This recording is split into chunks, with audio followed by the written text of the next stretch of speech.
My husband is currently on vacation with his mistress, and I'm confronting them. So, fast forward to the weekend. It is rough. My little one is angry, a little person who has very big feelings. My oldest takes a sort of smart butt whatever attitude, and he's smart enough to have already predicted that this was never going to happen anyway. My ex calls, and there are tears on this call. He claims full responsibility, but that is really easy to do 2,000 miles away. Monday, the boys return to school in routine. By Tuesday, I receive an email from his teacher asking if something is wrong. He's arguing with peers and rude and talking back. I forward the email directly to my ex so he can see from a third party that his son is suffering. My ex calls my youngest for 2 minutes. That is his contribution. I make an emergency therapy appointment at $200 a session.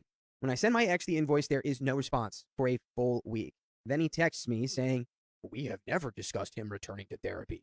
I had just made the appointment and that he will only pay what he is legally obligated to pay." He also says I need to learn boundaries and that texting his fiance was out of bounds. Yeah, I remind him that several years ago on Father's Day, he passed my phone number along to his mistress. Maybe he crossed that boundary first. He hasn't responded to my messages since, and he hasn't called the boys either. My oldest, when I was asking if he had spoken to Dad, says simply, "No, Dad doesn't even care." And I really don't think he's wrong. By the way, he's laid off again. The state sweeps his accounts. First, his 401k, and then the joint savings account he shares with his fiance. I don't even have to lift a finger. He calls to tell me, and his voice cracks partway through. He goes on to tell me about how often he and his fiance fight, her lack of support, how he doesn't feel like a part of her life. Whoa. He says that he lost his sense of identity after conforming entirely to her world.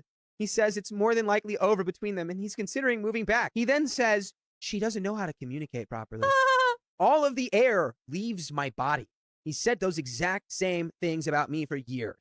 I just wished him luck and got off the phone. I refuse to be that girl again. He then files for a modification of child support. He consults with a lawyer, who happens to be her brother, and sends me a message explaining he is starting the modification proceedings because with the state sweeping his accounts, he can't afford things to go negative.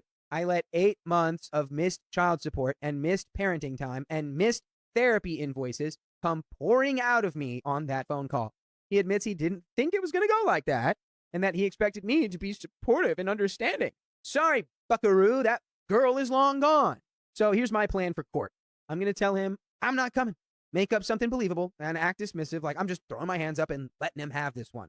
The goal here is to have him arrive completely unprepared.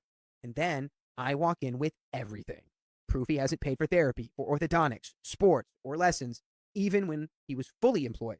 Saved conversations where he refused to cover therapy costs. Emails from teachers that